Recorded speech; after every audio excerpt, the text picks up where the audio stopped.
adik-adik, shalom. Apa kabar? Semoga kabar kalian semuanya dalam keadaan sehat, dalam keadaan semangat, dan dalam keadaan sukacita ya. Sama persis dengan kabarnya Miss Magda.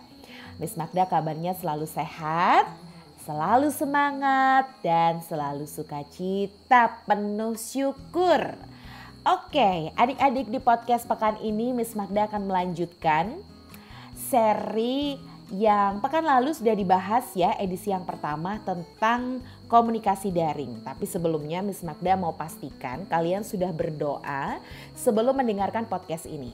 Kalau kalian belum berdoa, silahkan pause atau jeda sebentar, lalu berdoalah. Setelah amin, lanjutkan mendengarkan podcast ini. Well, adik-adik, setelah pekan lalu ya, Miss Magda menceritakan, berbagi tentang apa sih itu komunikasi daring, kemudian apa pengertiannya, lalu seperti apa sih contoh-contoh atau jenisnya, termasuk selain pengertian. Kalian pasti ingat Miss Magda sampaikan apa sih yang menjadi kelebihan dari komunikasi online atau daring ini. Di antaranya sangat menghemat waktu dan biaya, memudahkan proses interaksi jarak jauh, kemudian memudahkan sarana perdagangan online atau jual beli online. Lalu manfaat atau kelebihannya juga sebagai sarana riset bagi para ilmuwan dan menjadi media hiburan yang cukup interaktif di masa kini. Nah, berikut ini Miss Magda akan jelaskan kepada adik-adik masih dari rangkaian komunikasi daring atau online ya, tentang jenis-jenis komunikasi daring. Nah, sebenarnya ada banyak sih jenis-jenisnya. Artinya begini, bagaimana sih kita melakukan komunikasi daring ini sebagai salah satu perilaku atau kebiasaan baru di saat ini. Nah, seperti namanya saja online ya, daring. Tentu saja kita pasti menggunakan perangkat ya. Nah, Miss Magda mau sampaikan dulu yang pertama, jenis komunikasi daring itu orang menyebutnya sebagai komunikasi daring secara sinkron atau klop.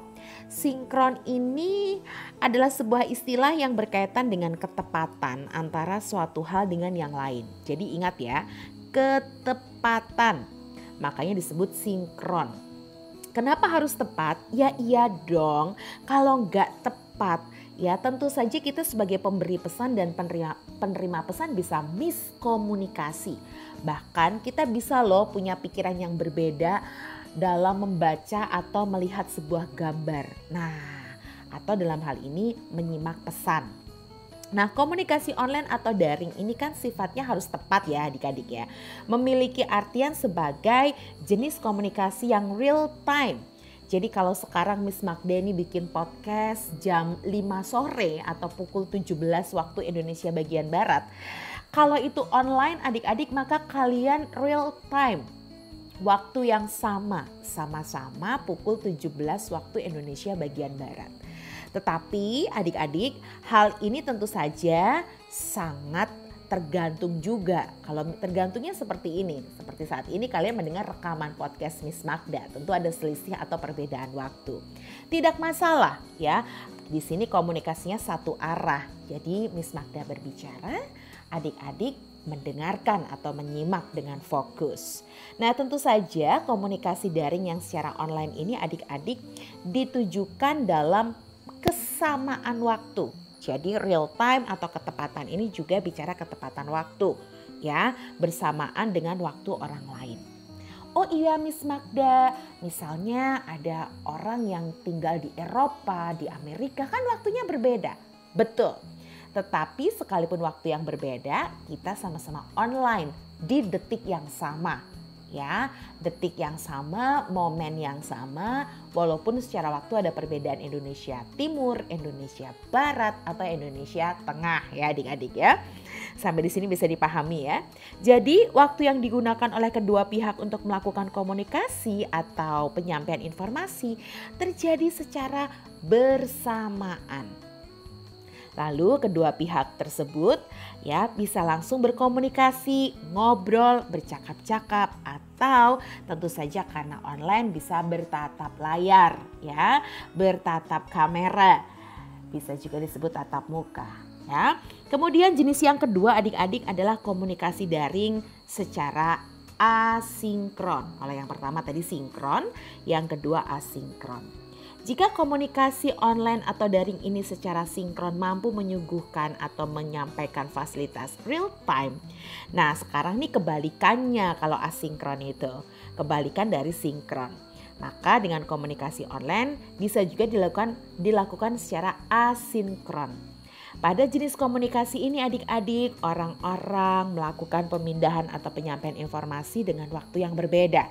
Biasanya informasi akan disimpan terlebih dahulu oleh pemberi informasi pada fasilitas atau platform, aplikasi, jaringan, saluran, channel tertentu yang disediakan di internet tentu saja atau oleh internet sebelum akhirnya diterima oleh penerima informasi. Nah, contohnya seperti apa? Seperti podcast yang Miss Magda selalu buat untuk adik-adik. Nah, ini adalah jenis komunikasi daring secara asinkron. Nah, adik-adik makin mengerti ya, makin memahami ya. Wah, kalian makin cerdas nih adik-adik ya, karena ada banyak wawasan tentang komunikasi di era digital atau internet seperti sekarang ini. Jadi yang pertama komunikasi sinkron, real time. Kemudian komunikasi kedua adalah asinkron, ada perbedaan waktu dari si pengirim pesan dan penerima pesan. Oke, sampai di dua jenis komunikasi online. Pekan depan, Miss Magda akan sampaikan sebuah materi yang memperlengkapi materi pekan ini. Tentang apa saja sih faktor ataupun komponen pendukung komunikasi daring. Kira-kira apa aja ya? Simak podcast pekan depan adik-adik, pastinya kalian makin cakap, makin pinter, dan juga makin cerdas. Terima kasih sudah menyimak podcast edisi kali ini. Bermanfaat ya adik-adik ya. Oke, sampai bertemu di podcast edisi berikutnya. Sampai jumpa, Tuhan Yesus memberkati dan Shalom.